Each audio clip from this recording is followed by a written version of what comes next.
हज़रत मूसा अलैहिस्सलाम लंबे सफ़र पर जा रहे थे कि रास्ते में उनकी नज़र एक आदमी पर पड़ी जो अकेला बैठा रो रहा था।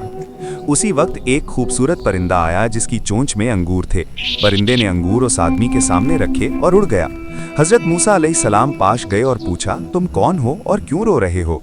वो आदमी आंसू भरकर बोला, ए मूसा, मैं बहुत बड़ा गुनाहगार हूँ। अपनी ज़िंदगी में मैंने अनगिनत बुरे काम किए हैं। मैं पिछले 35 साल से इबादत कर रहा हूँ और अपने गुनाहों की माफ़ी मांग रहा हूँ।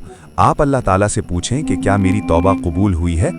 हज़रत मूसा अलैहिस्सलाम ने अल्लाह ताला से उस आदमी के बारे में पूछा। अल्लाह ताला ने फरमाया, ए मूसा, ये बंदा अपनी तौबा में भी खुद गर्ज है। इसने कभी अपने सिवा किसी और का ख्याल नहीं किया। यहाँ तक कि ये परिंदा जो रोज़ाना उसके लिए फल लाता है, इसने कभी ये नहीं पूछा कि तुमने खुद कुछ खाया या नहीं।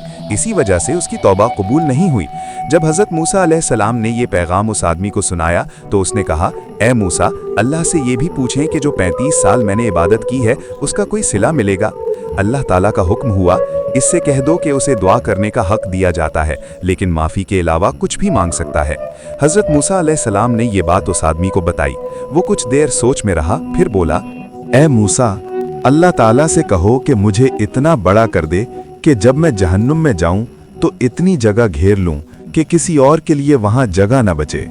ये सुनकर हज़रत मूसा अलैहिस्सलाम मुस्कुरा दिए और अर्ज़ किया, या अल्लाह, मैं इसे क्या जवाब दूं? अल्लाह ताला का हुक्म हुआ, ए मूसा, अब तक उसे मेरे एक परिंदे की परवाह नहीं थी, लेकिन आज उसने पहली बार अपने सिवा दूसरों के लिए सोचा।